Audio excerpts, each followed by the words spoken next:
and welcome to another edition of the Coach and Benway podcast. I'm Coach Redpill, joined as always by Dr. Benway, and we are going to be discussing the retail apocalypse and other items of note insofar as this whole Black Friday, Sunday, Cyber Monday crap that I personally don't understand. But here's Dr. Benway. Dr. Benway, take it away.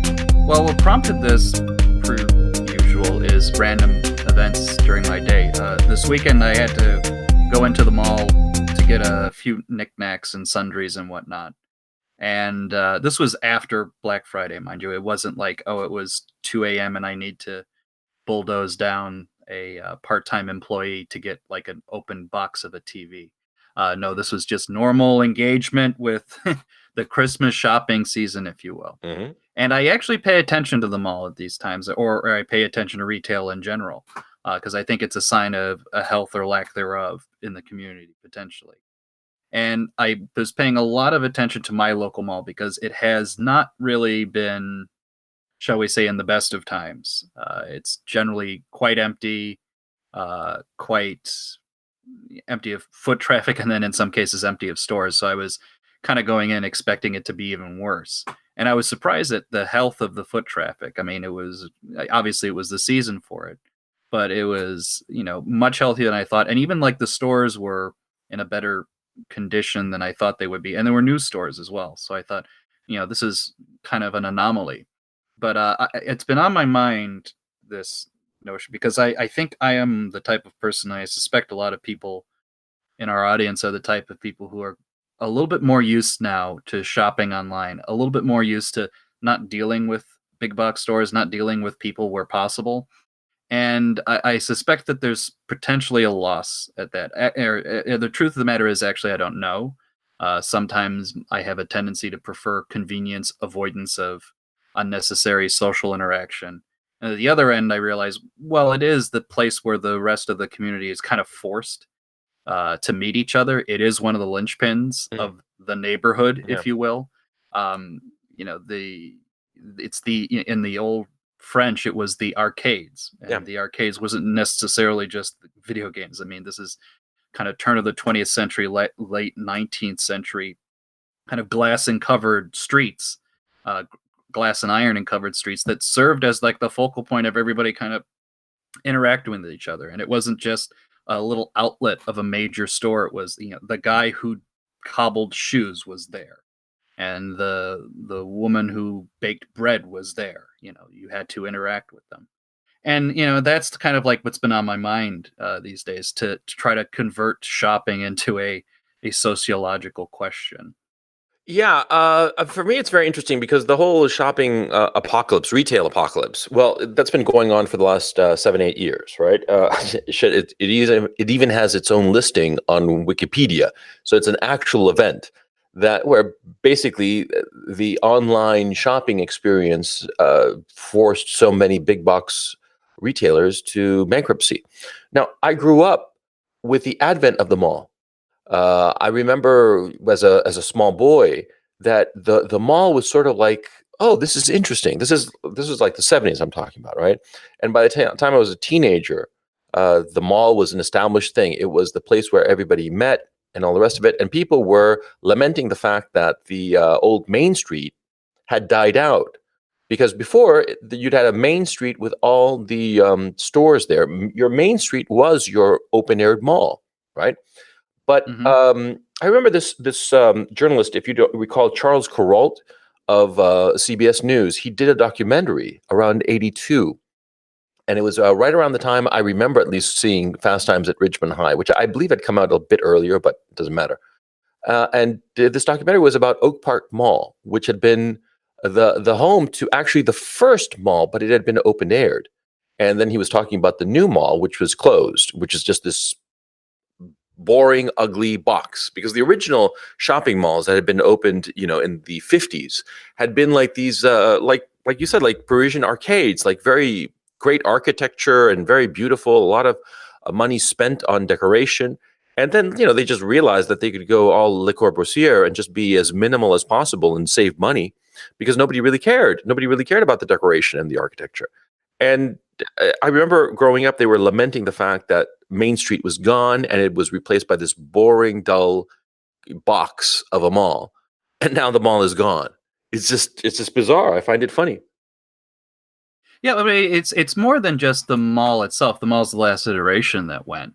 But even just the sheer, like, there are places, a collective area where everybody's going to go and not even just buy what they need, but interact with other people in a kind of prolonged kind of way. And even if you're a younger kid, it's probably one of your first jobs Yeah, you're going to get is some stupid either cashier, McDonald's. Yeah, stocking something, serving food. It doesn't matter. I mean, and there's an it's funny for every film like Dawn of the Dead, which is a satire of mall culture. I mean, that's why zombies at the mall. It is trying to make a comment on there. But for every one of those, you have at least a half dozen of other movies that come later that try to depict mall culture as such. Obviously, Fast Times at Ridgemont High is one. Mallrats is obviously another. yeah, I don't know how many '80s movies there are.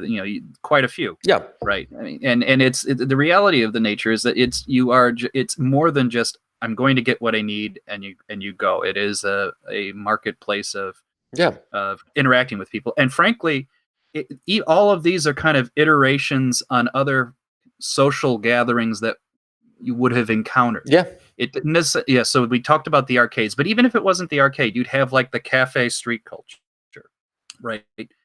During the turn of the century, the fin de siècle. That was kind of where the first iteration of like online forums and cultural magazines were.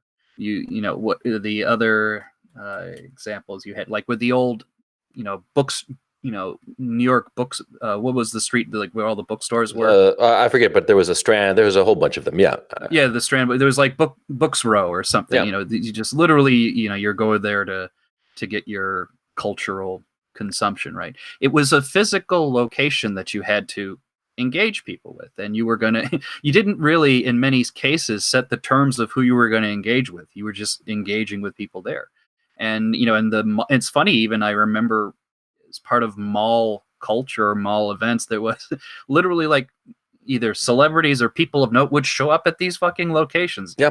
Maybe it's something as silly as like, oh, Mr. T is going to sign his name on a book, God, or whatever. Well, the mall was like it became the place, the public square, but of course it was Yeah. private. Now I remember like the whole issue of the mall. Financially, it was a great deal. Getting into malls, for a while there in the late '70s and '80s. Getting into malls was like the way to make your fortune, to become a rich man, a very rich man. Arnold Schwarzenegger invested in malls. I mean, it was like as a business, it was like the thing. It was the private public square, and things happened in the mall. If you remember Jackie Brown, for instance, a lot of the most important scenes of Jackie Brown took place in the mall, Right. or the mall parking lot. And I remember everybody was like, sort of like, wringing their hands over the fact that malls centralized the shopping experience. You didn't have to go here, there, everywhere to buy what you had to do, what you needed, rather. You didn't have to walk down this long main street, and find stuff. No, it was all conveniently located in walking distance. Because do recall, a lot of times in the old Main Street or whatever, you'd have to hop in your car to go from place to place. Okay, so everybody was like lamenting the fact that the old Main Street was gone, wringing their hands about what it meant, right? But they weren't noticing what you pointed out, that the mall was a source of employment for the local youth. But how can I put it?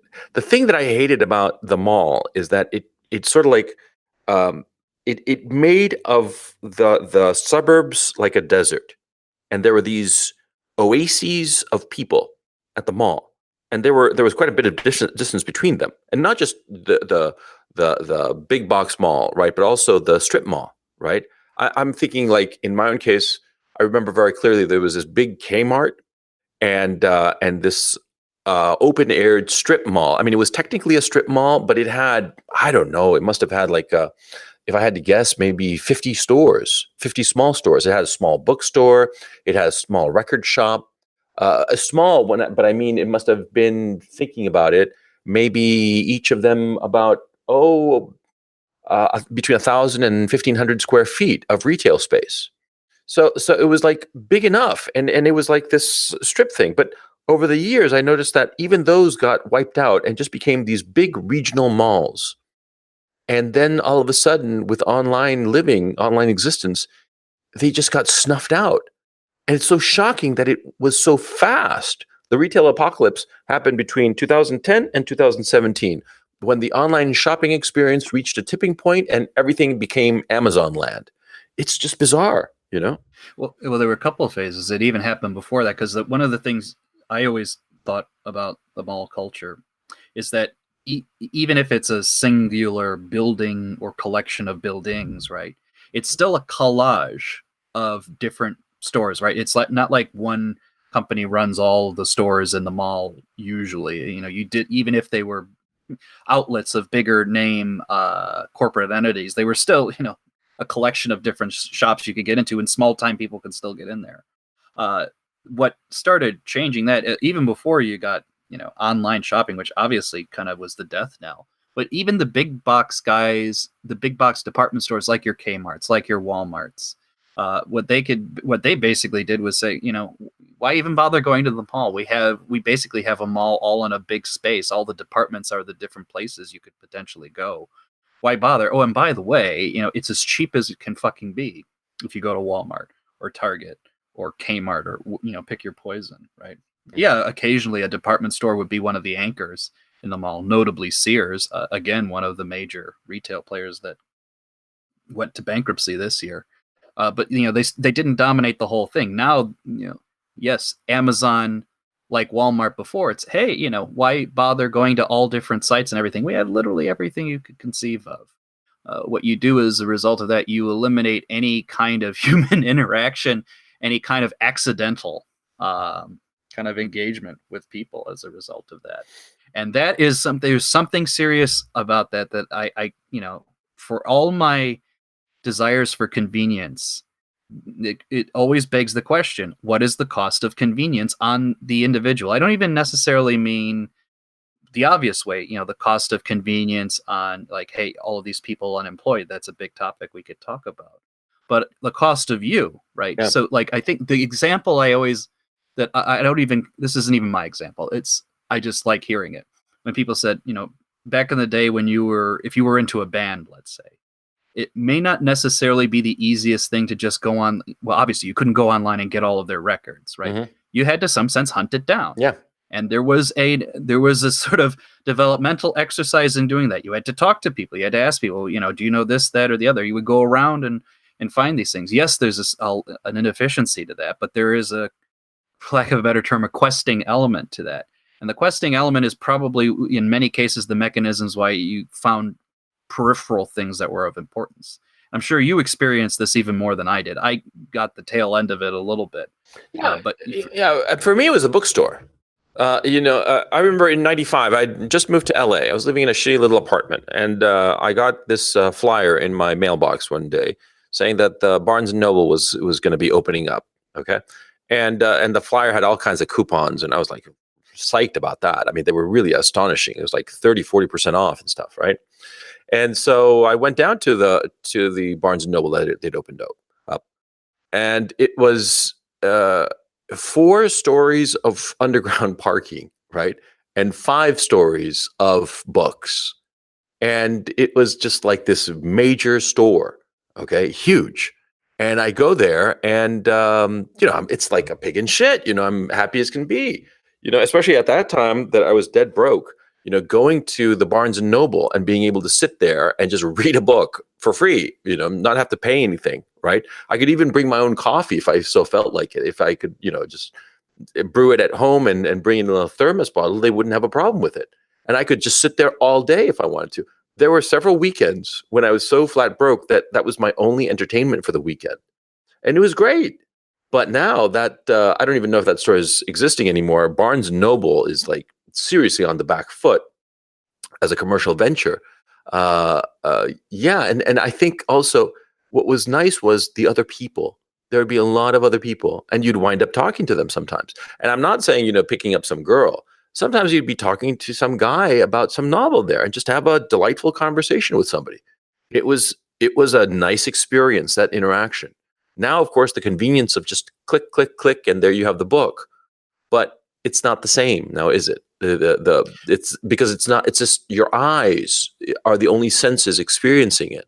But it's not like feeling the texture of the book, the smell of the store, the change of environment by having to go to the store, the random people who some of them might know what you're talking about, interacting with the shop people. All that's gone.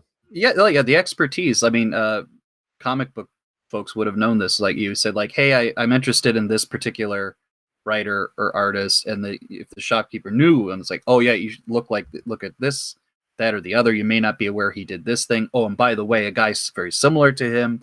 Look out, this guy. All of that level of engagement you got. Yes, you can get variations of that online.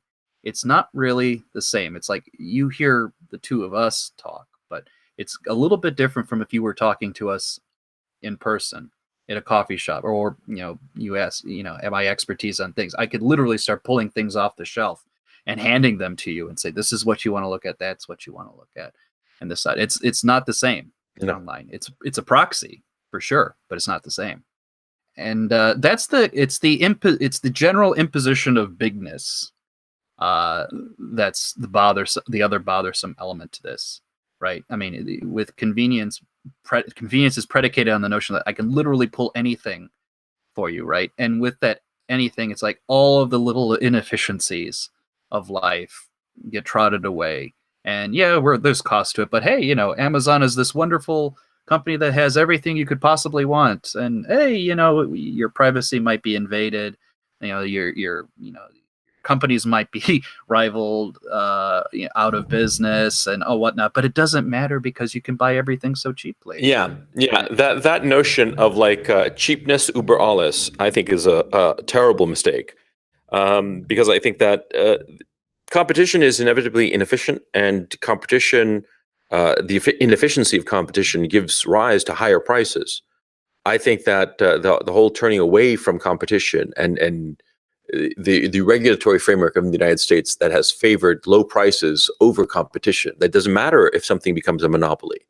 I think that has had really detrimental effects, because a monopoly can, deliver lower prices, but still the social cost. Because if that monopolist decides to leave or punish somebody or do something, he can act unilaterally in a way that can be extremely destructive, and that's what's happened. But okay, that's life. I think because, dear listener, we were talking about doing another episode, which we will be doing, which is the issue of laissez-faire as being the ultimate good. And I think that this is the problem. It depends on what value you put at the center of economics. If you put at the center of economics of the market the notion of competition, you get one thing, you get one result. But if it's low prices, you get a vastly different result. And I think that that's what we're seeing now. We're seeing this barrenness because there's just Amazon, and people just stay at home. They don't interact. They don't need to. And people are, slaves to convenience. So if they don't need to do something, they won't do that thing, even though it might be beneficial to them. You have to sort of force them. And of course, then you start going down the rabbit hole of leftist ideology of like, oh, well, then you should make them do this because it's good for them. And what's the good and all the rest of it. So I don't even want to touch that. But I think we're in a desert, socially speaking. Well, here's the thing, and I'll throw a curveball out there that people may not have been expecting. It seems to me that it actually is not an insignificant part of the reason we are feeling so constrained by the major tech oligopolies of today. Think about it. If the major, what's the acronym where we say the FANGs? The FANGs, yeah. What are the FANGs but a manifestation of search, shopping, and social media? Right.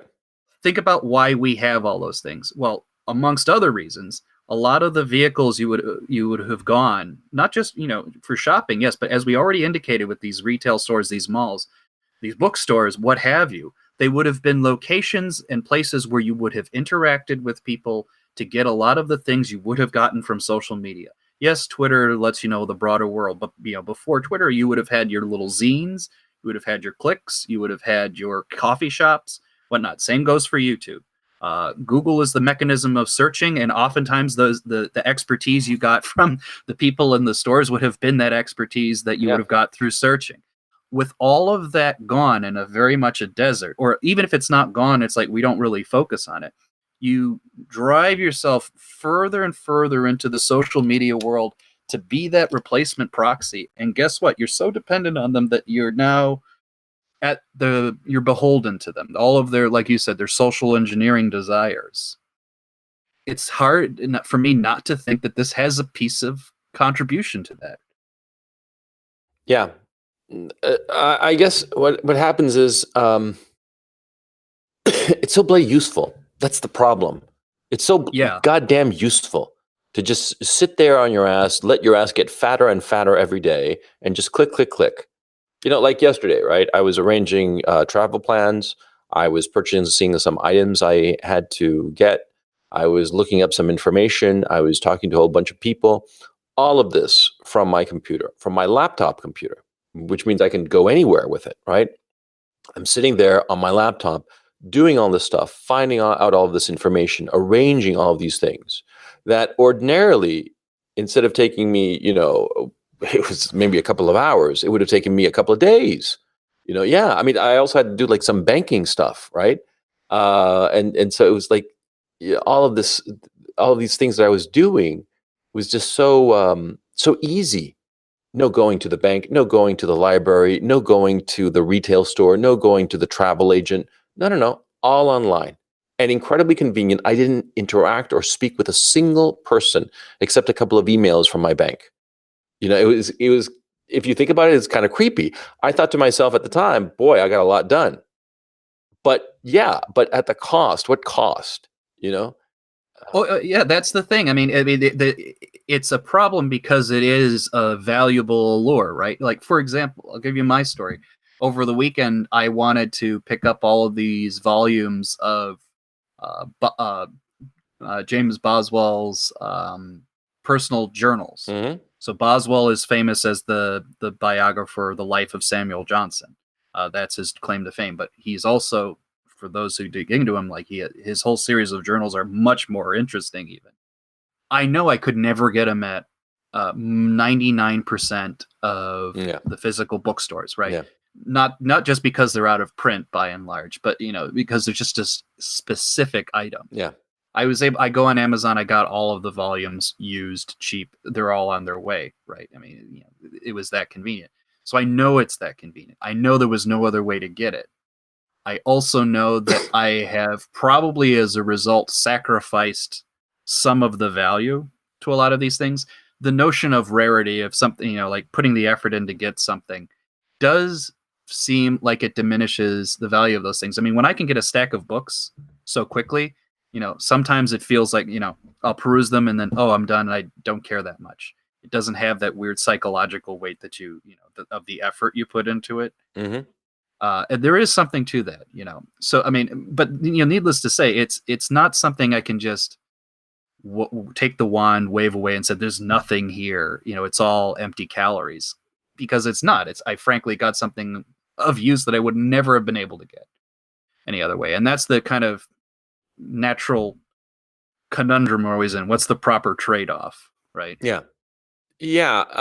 Because how can I put it? Okay, look. Way back in the say 18th century, everything was literally bespoke. Everything was custom made. You went to one town and then you went 100 miles to another town on your horse and buggy or whatever. And it was just a completely different environment, completely different products. Nothing was standardized. Everything was all over the place. I mean, not even the time was the same from town to town. Okay. That's the reality of living in America in 1790, 1780, 1840, for instance. Same thing. It'll be just totally different. But between 1840 and 1900, everything became standardized, and we all well, not all of us. None of us were alive, of course, but we, as a society, we collectively wrung our hands and say, "Oh, isn't this terrible? The standardization and the loss of something unique and something whatever the fuck." Right? Okay, fine. So we wrung our hands about that. And then during the 20th century, the great standardization, the great homogenization, that everything became the same. And by the end of the 20th century, you're driving down the freeway, the interstate, and you see the same McDonald's and Wendy's and Union 76s or whatever, and they're all the same everywhere you go. It's all the same. The same Bob's Big Boy is going to be in California or Wisconsin or Maine, right? Yep. Yeah, everything is the same. Everything is, and if you want something obscure or out of the ordinary, boy, are you going to have to hunt for it. It's going to be goddamn hard because everything has been Californiaized, it's Californicated, it's just all the same, incredibly dull and boring.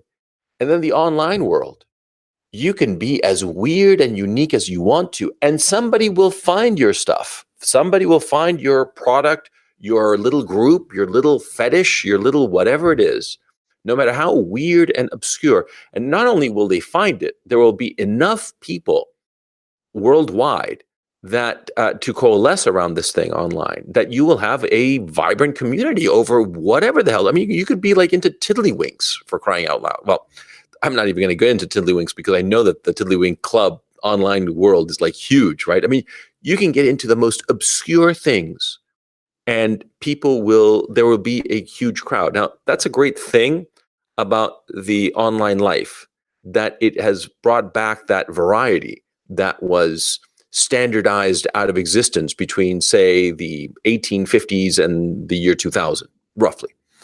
But by the same token, it's made us so goddamn isolated, or worse, it's made us siloed because we interact only with the people who think exactly as we do. And that's creepy. That's creepy as hell. You know what I mean? Well, it makes things difficult, right? I mean, yes, it's very easy, like you said, to gather the furries together and jerk off together, right? Yeah. I mean, that's becomes easy. What's harder? Breaking out of that. By that, I mean, you can easily, and I think, the notion of the echo chamber, while a cliche, is very real. It's very easy to think in this world that nothing else could possibly be worth your time, right? Beyond whatever your fetishistic interest. I use that term loosely. Well, as I said, when you are in these physical spaces, if you have to go out into the physical world to get something of what you need, right? You are invariably going to have to encounter people who don't think or operate or want the things you do. And even if it could even be benign, right? Yeah. There's just people who are tangentially interested in what you want, but they're doing 90% other things. That interaction is in part how you grow, right? The accidental interaction with the tangential or the completely out of left field has its value. I know that I can really go deep down the rabbit holes of any one of my interests and never leave it.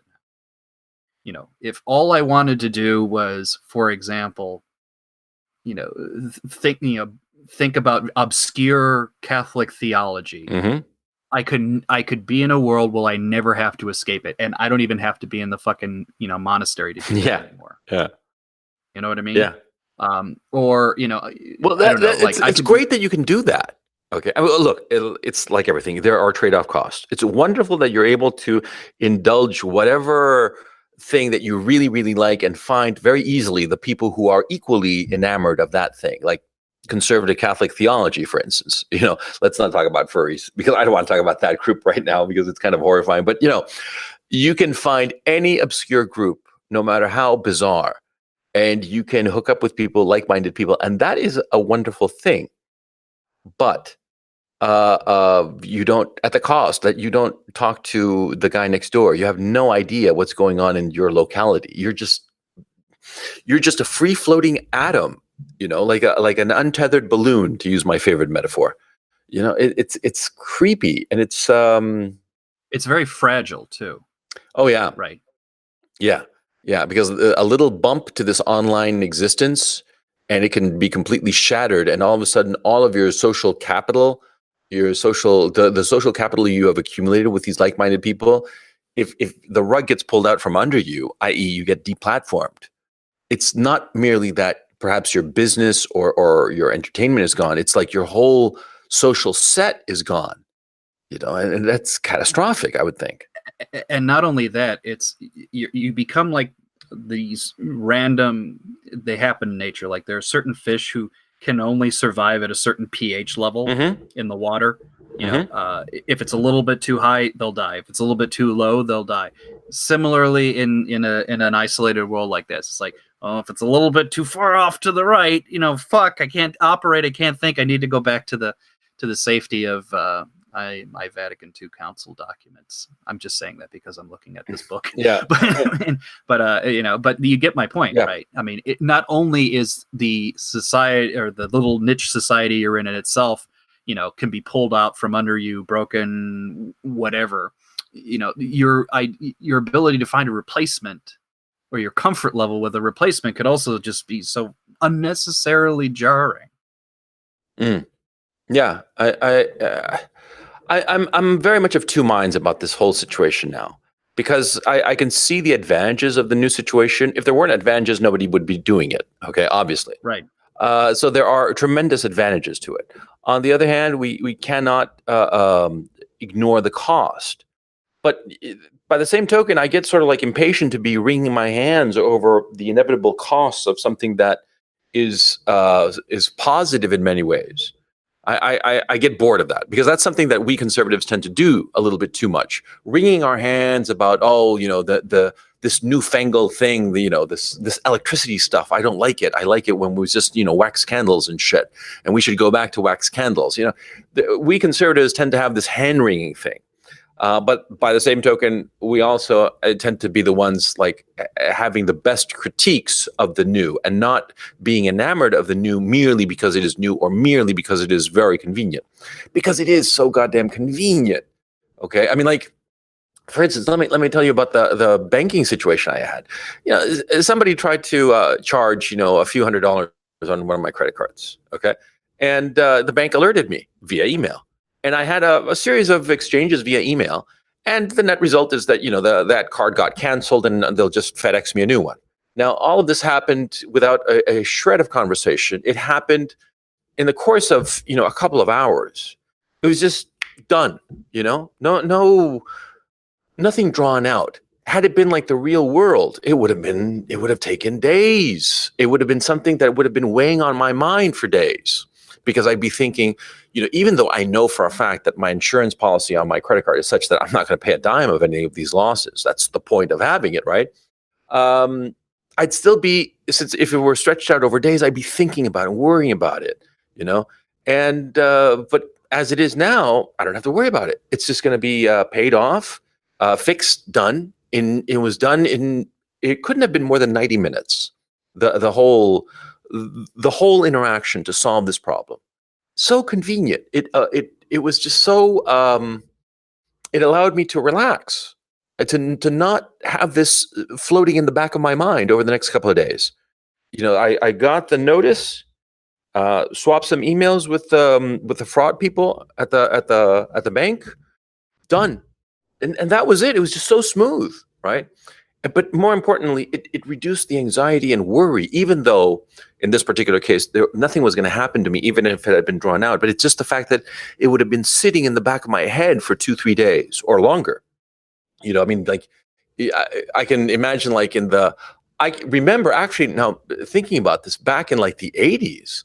I think my parents got like some sort of credit card fraud, and it was an issue for them for a couple of weeks. Or at least I remember it as it having been a problem for them for a couple of weeks, and how can I put that? Think about it. Think about the back in the 80s, they were worrying about something for a couple of weeks that for me was solved in 90 minutes.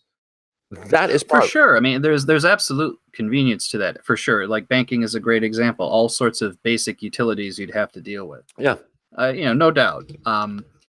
Though there is admittedly something materially different when it's something that was never like of an urgent matter to begin with, but does affect you above and beyond that. So obviously, like I had mentioned, the clothing you get, the books you buy, the culture you consume, right? It's not as if any of these things were things that have to be urgently addressed right away. In fact, the more time spent on them actually generally is not a bad thing, right? Hmm. You'd love to spend more time on that. So that is kind of like the zone I'm mostly worried. Not even well, worried about is a strong word, but I notice details, and you're right. Conservatives tend to hand wring all the time. It's part of the nature, right?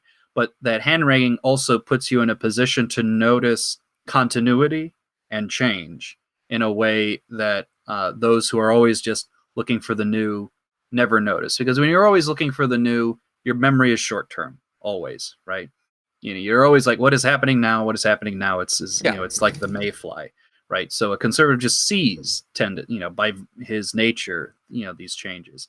And like you said, sometimes the changes are beneficial. Other times you're like, I notice what's happening, what the cost is. But like you, I'm like, I don't know ultimately what to do about it. I don't know what ultimately is the best thing. I just, I can know and do know that there are significant costs to it that are, with every benefit, they're affecting us negatively one way, another way, like I said. Well, yeah, they You're are. kind of isolated. Yeah, okay. The negatives of being isolated are the thing, and so the issue becomes, okay, we obviously don't want to get rid of the positives of this experience because it's the convenience and speed and agility of everything. It's just better, and the availability of things that formerly were obscure or hard to come by. Yeah, like as I'm speaking to you now, I'm sitting on this stool, an uplift stool. I highly recommend it. This is obviously not a paid endorsement of any sort. The uplift stool is this obscure little company, Uplift, that creates these tables that raise up your stuff. And I'm sitting on the stool that they invented that is just wonderful because it sort of like rocks around. It's just great. But anyway, the point is, see, we don't want to eliminate the convenience of being able to find something as obscure as my rockable stool, right? We want to keep that, but at the same time we want to alleviate some of the bad that is the inevitable cost of this progress. Now, what has been the cost of the retail apocalypse? Because what it really means is the ascendancy of the online shopping experience, which we all agree is just better. I mean, the idea of just shopping for stuff and it just arrives at your door the very next day, sometimes on the very same day, and you just get your stuff, and if you don't like something, you just put it back in the box, seal it up, and return to sender, and that's that, and it gets solved for you magically. This is all wonderful. But the cost is we don't see other people. So how do we fix it? How do we make people go and see each other? Well, I'll throw in a wrinkle here. I know how we sometimes get around this in very ridiculous fake ways. For example, I know the big rhetoric, especially that started up during the 90s. It was your generation that was really big on this. The whole idea of authenticity was really kind of like a big rhetoric around that time. It was the idea like, oh, all these big box store, these big corporate interests, we don't want that. We want something more authentic and local and whatnot. In theory, it tries to scratch a very similar itch, Yeah. right? If not the same itch. What you wind up getting, and is what you notice now, which is this Fake. the Yeah. false authenticity, all this artisanal shit, like, oh, this place has artisanal sandwiches, or Yeah. oh, we have like a small kind of cool corporate vibe in our culture. It's still basically a weird corporation taking the gloss of your notion of authenticity, wearing it like a little Like a cheap suit. smock Yeah. or a cheap suit, and basically selling you the same crap. Like, I'll give you like an example. I always love to say it, for those who like going out to restaurants in America. A lot of these restaurants you think of, oh, it's a I like this one restaurant. It's like from this owned by this particular guy or that particular guy. The reality is, a lot of those restaurants are owned by a chain that Yeah. you would just never know. It's Yeah. like a let us entertain you restaurants, for example, is a very big corporate brand. They have innumerable number of restaurants Yeah. to their brand. It's basically just McDonald's with a lot of very unique, Bells and whistles. uniquely marketed chains, Yeah. right? Yeah. Or franchises, I should say. That is the other kind of rub you have to deal with. Like, Yeah. and this is the nature of This is the No, nature of capitalism. It can absorb your critiques faster than you could realize what's going on. yeah, because like for instance, like TGI Fridays, right? I remember in 81, 82 that there was a TGI Fridays at this very upscale mall. Okay, keep in mind this was 81, 82, almost 40 years ago. And TGI Fridays, it was in this upscale mall, and it was an expensive restaurant. And we thought that it was unique. You know how naive now, right? But at the time, we'd never seen anything like it, and we saw it was decorated with all these knickknacks. Okay, now, dude, keep in mind in 81, 82, since there wasn't a market for these knickknacks, they were genuine knickknacks. Okay, it wasn't like later when all the knickknacks were like fake. No. This was like Right. the real knickknacks. They were true knickknacks, right? And it just seems such an authentic experience. And of course, it was a corporation. It was a corporate restaurant back in 81, 82. And it had a number of outlets. And yeah, now we all recognize TGI Fridays is as fake as a $3 bill. But at the time, it seemed unique. It seemed local. It seemed like an actual restaurant that, oh, this is so funny that this, how they're decorating it with all these old things, right? And we commented on the fact that it felt so cozy, not like some other cheap and cheerful kind of place like McDonald's or something like that, right? Mhm. And because of the decor, it was more expensive. I don't know when they switched their strategy to make it cheaper, but more all you can eat kind of vibe, right? But at the time, Mhm. it was an expensive restaurant at an upscale mall, and everything seemed very bespoke. It seemed unique. And so even then, they were like the capitalism was outpacing its critics. That's pretty goddamn funny if you think about it. Oh yeah. It's another manifestation of, like I said, the Che Guevara T-shirts. Yeah. Honestly, like everything you would do to say like there's a problem here. Oh, well, we'll fix it, and it just superficially addresses the the outward signs of what you have a concern of here. So yeah, that's the thing, right? I mean, well, let me kind of tie this into the broader picture of what we always talk about, right? Uh, if if we had mentioned as part of our political goals, right, are trying to have some manifestation of local community engagement, right? Well, it's one thing to say, oh, we should all be part of like the you know the village board, right? Right. We all go to the town meetings and say, oh, this, that, or the other. I know that people would get tired of that quickly, but there's always all the other little pieces of social engagement that, when taken together like a mosaic, build up the society, right? Part of that is how you purchase and engage, how your shopping experience, as silly as that sound, is part of it, right? Yes, as much as your political engagement, as much as going to visit the library, as much as bringing a fucking casserole to your neighbor's house when you hear the kid is sick, right? Do All people of do that is that? part. Sorry. Well, in some of the suburbs, people would still do that. I haven't gotten a casserole in a long time, and I've been waiting for it. God damn it! Yeah. But you get the idea, Yeah. right? All of those pieces are part of it, right? And and we could go down the list of all of those pieces that are gone, and for each piece, you could tell a compelling story why it makes sense that it's gone. We don't have time to pay attention to the local village board. It's like, oh, I'll just like let the old timers vote. It entertains them. It doesn't bother me one bit or the other. I'll just focus once a year, right? Yeah. Good story. Retail, we already detailed, like, it's just so convenient. The stores look like shit a lot of times. I don't like the neighborhood, whatever, neighbors, like go down the list, like, this, that. What you were left with in a lot of instances are just a series of bedroom communities. Yeah.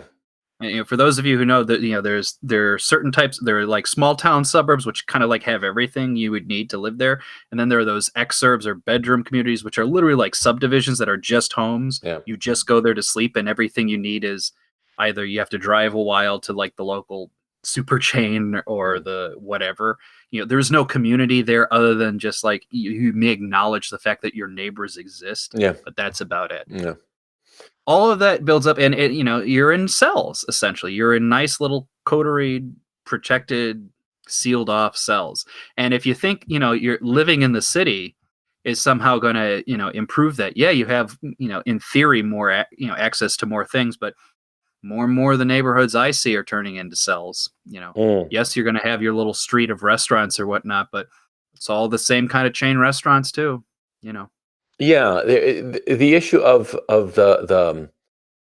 what did the Greeks call it? The civic life? No, no, it was the market life. Just the Hmm. interaction with your community, quote unquote. Uh, it's just very dispiriting.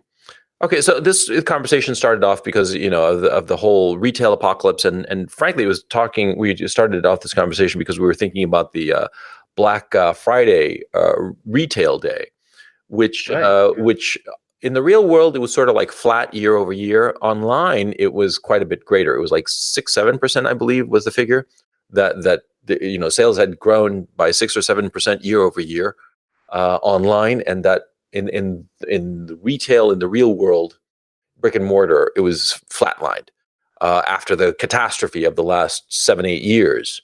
So it seems as if basically the retail apocalypse has ended because there's nobody else to die. I mean, the ones that are left standing. And let me ask you something, because I don't live in the States, and I haven't lived in the States since 2006. Let me phrase it. I haven't been to the U.S. in quite a number of years. So what's the scene? I mean, is it just like just a wasteland of empty strip malls and empty malls and such? Well, it depends. There are a couple of malls near me. One mall I went to not long ago, which is actually the major, with the more sizable mall. It was like a ghost town in there. Yes, there were shops there, but very little foot traffic. There was some empty slots. Yeah. So that was notable. It feels like it's dying. This last mall visit I made this past weekend was a bit of a shock because it felt more vibrant for the variety of reasons I mentioned.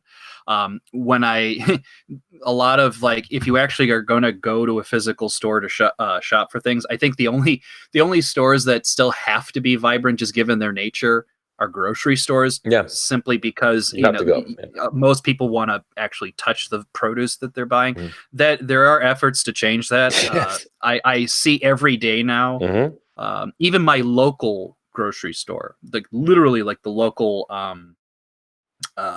chain of grocery stores, is now trying to do the Peapod-esque response, like order online and we'll do all this for free for you and whatnot. So they're trying to move that needle, but I think that's going to be harder to move. That's like the only area where there's active engagement, right? Yeah, you still have your necessary big box stores like your Walmarts or Targets or Kmart's, what have you. But the thing I noticed going into those stores is the disregard and disorder that's in those stores. Like I needed to just get a pair of scissors, right? Hmm. Like kitchen scissors. You could easily get them anywhere. As I was going through the aisle that had them, there was like stuff was on the floor. The first two packages of scissors were opened and like the scissors stolen out of them. Like, are you kidding me? Really? Yeah, yeah, things like that. I'm sorry. Which store was this? That one was Walmart. Uh-huh. Like I said, I just literally needed something very cheap, right? Yeah. So there's that. And yeah, so there's certainly that. Like the quality of the shopping experience by and large just seems amiss, Hmm. or a little bit like uncared for Yeah. in a lot of instances. So yeah, when you're confronted with that, you're like, oh, I'll just shop online. Even clothing, like I still do my clothing online. Like what I do now is like I will just go to the two or three stores that carry the brands that I like, just confirm my size, and will probably just order the colors and fabrics I want online. And frankly, even now, I don't even go into the store because I'm just so used to and know how my sizes are going to be. Hmm. Even if I don't, I'll just get like a few sizes around mine, and then I'll just return the others. So again, that's me engaging in the convenience Well, of course, factor as it well. would It's be not above. foolish for you not to. Yeah, if they're gonna, Right. the other day, 2 days ago, I had to buy new snow boots, right? Because here in Ukraine, yesterday it started snowing for the first time, and holy cow, did it snow! And it's not even December. Okay, so yeah, I'm looking forward with some trepidation to the real winter here. But anyway, I went to get some snow boots, right? And so I go to the store and I had to try on several different boots, and it was not necessarily a hassle, but it's something that you have to do, right? And so the thought that, five different pairs of boots would arrive in my house at my doorstep, and I just open up the boxes, pick the right one at my leisure, and then just ship them off. Yeah, sure, I would do that. I mean, if I could, I'd do it here, sure. Even though I think that the experience of going to the store is better. And also, what happens to me is that I sort of like prefer to do my shopping like that at the store. I personally would not feel comfortable receiving a bunch of things because I realize what would happen is that I'm a natural procrastinator, and so I'd leave the boxes there with all the crap that I bought, and the days would slide by because I know myself, right? The days would slide by and I'd never get around to it, and then I'd be in a panic because I have to box all this shit and send it back before the expiry date or the limit date, right? And it would be just an annoyance. Whereas when I go to the store, I can get like 5 pairs and leave it all, like all over the place. And I know that some attendant will square it all away and I don't have to worry about it. So that's why I prefer to go to the store. But I see the value of it. But it's just, how could I put it? The notion that there is fewer and fewer places where strangers are forced to interact, and the only interaction you have is with like-minded people. I think that this is the core problem. This is the core problem of the loss of the retail space, because we used to wring our hands, like I was saying before, about the end of Main Street, the death of Main Street, and the rise of the mall. But in the mall, it was still a relatively regional thing. It was based on location, right? They were called regional shopping centers, right?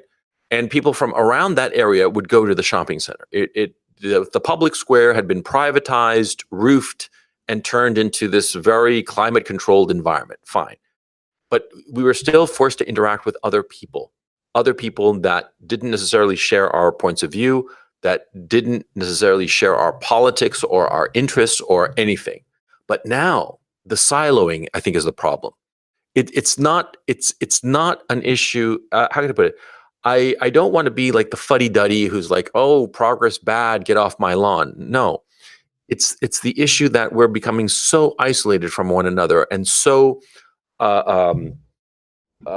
maniacally interested in our particular little fetishes and little things of interest, and we ignore everybody else. We ignore everything else except the things that we like. I think that this is catastrophic. And it reinforces our lack of skill with engaging people. I mean, it's not an accident I brought up the disheveled nature of these stores, right? Yeah. Because that is a circular logic. The idea that if before going to like a store was a big deal, that's where people get their shopping done. It's like, I want this to look pristine and orderly as possible. The floors are going to look spotless. Everything's going to be in order. There's not going to be any kind of mess, what have you. Now, I mean, when your focus is on cheapest price possible, spend as little on your employees as possible, and people are not going to want to often go to the store anyway. Who gives a shit? And then when someone goes in there if they need something and they realize, oh, this kind of sucks, I'm going to look for an excuse not to go there next time. You see what I mean? Yeah. And it's a skill set that's lost, that doesn't really it's not isolated to the store, right? It's not isolated to just keeping a nice store. It manifests itself elsewhere. It's like I have shorter tempers, or my temper is shorter now with people on the road. People don't know how to, when they're in a grocery store, even put their carts off to the side so someone could actually walk through. All of those skills. The idea that you to go back to a meme that people have called me out on, saying like, we live in a society, right? The idea that there are kind of rules of engagement with people, that you do so not because you're grandstanding or because it's privilege or what have you. It's just to make people interact with each other more smoothly, easier, more, without threat of violence. Yeah, but the problem is that now with the online world, we have totally fixed the issue of people interacting with each other smoothly and without the possibility of violence. We don't have them interact at all. Problem solved. Mm-hmm. You see what I'm saying? That's the thing that's so frustrating, because we want people to interact, but we don't want them to interact to the point where they start killing each other, right? It's like, and we can't seem to adjust the dial to just right. Actually, I do think that at the mall it was almost just right, but it just seemed a little lifeless. And perhaps that's the issue. At the end of the day, as human beings, we cannot have a steady state. It has to be constantly fluctuating, up and down, up and down. It can never be on the money. That was the thing about Star Trek, that I always criticized it, that I didn't like it, because the society that Star Trek's characters seem to live in seemed so static. It seemed unreal to me. Okay, yeah, because they would have this. They would interact with people from different planets or whatever. Sure, they would interact with these strange beings, the Klingons, the Romulans, whatever the hell, right? But human society seemed static. There was no money, and it was this weird kind of communism kind of a situation where everybody just, what was the expression that Jean-Luc Picard said, that everybody just strove towards fulfillment? We strive to better ourselves. It's funny you should mention it's Next Generation in particular. Mm-hmm. The first series was very much the life on the frontier. Yeah. Later series, particularly Deep Space Nine, made fun of Next Generation for this in a very sharp critique if you watched it. But Next Gen was the joke people had. It was like the Enterprise was a mall in space. Yeah. I mean, nobody was wearing real uniforms. There was the woman sitting next to the captain of a ship that had weapons on it was a counselor. It's like, oh, tell me about your feelings. Yeah. There's that. There are kids on this ship. I mean, a ship that encounters aliens occasionally that want them to blow the fuck out of space. Oh, we're going to have children. We're going to have school. And we're going to have an episode where we teach tap dancing and everything. That there is something to that, right? Yeah, there was a stasis in the Gene Roddenberry. It's funny that we're going from malls to Gene Roddenberry, but there is a legitimate connection. No, I mean, yeah. That's why I brought it up, right? That airlessness. Yeah. Oh, it's true. No, especially that series. For everything I love about that series encapsulates, despite its supposed left-wing politics, it perfectly encapsulates like 80s, static, self-fulfillment life, and they play the game. Oh, we don't believe in money. Yeah, but it's pure consumption. Yeah. You have a machine that makes whatever the fuck you want. You can go and live in your little stories. Like you can be, Robin Hood or Sherlock Holmes or what have you. It's funny this will be the critique I'll make of that particular view of Star Trek. In a world where it's a world or a utopia with no money, but 100% consumerism. Yeah, exactly. No money, but 100% consumerism. It's sort of like the cashless society that they want to build in Sweden. You know what I'm saying? Yeah, exactly. But like, okay, so the point of that, why I brought it up, is that, see, that society in Star Trek is static.